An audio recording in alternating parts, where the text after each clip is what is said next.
well, I sound like the movie trailer guy, right? In a world.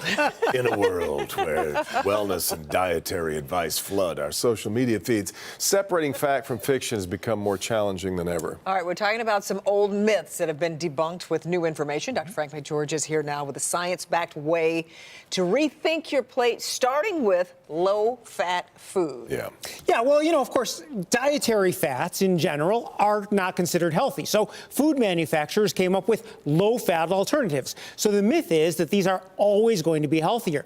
Fact is, sometimes they are, but if they contain more added sugar to make up for their flavor, they may lead to consuming excess calories. So while we're on the topic of calories, here's another myth.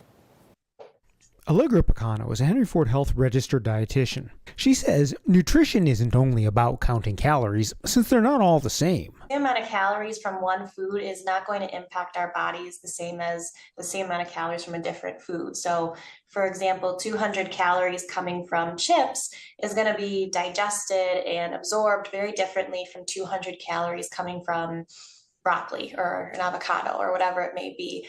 Another common myth, the safety of eggs. We previously thought that the cholesterol in eggs was raising our blood cholesterol, but now we know that dietary cholesterol and our blood cholesterol really aren't very closely related.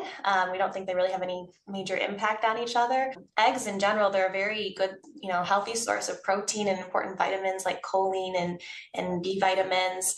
So they're great to have in part of a healthy diet. Finally, butter or margarine. So a lot of margarines are actually very highly processed, and a lot of times they'll use things like palm oil or corn oil, which aren't as good for our heart health. And so I think sometimes we think we're doing a good thing, and in the long run, it might actually not be a great thing. But if you're someone who just puts a little bit of butter on their toast, then just having some butter would probably be a better choice for you.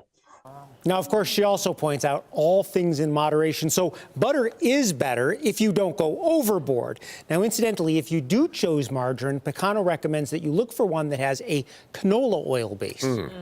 Well, glad to hear eggs are back in stock. In fact, dairy fats in general are getting another look these days. Yeah, which exactly. is nice, right? A lot of the things that we considered as, dietary taboos are now actually considered more acceptable with more, basically, good research. Good deal. All right, Doc.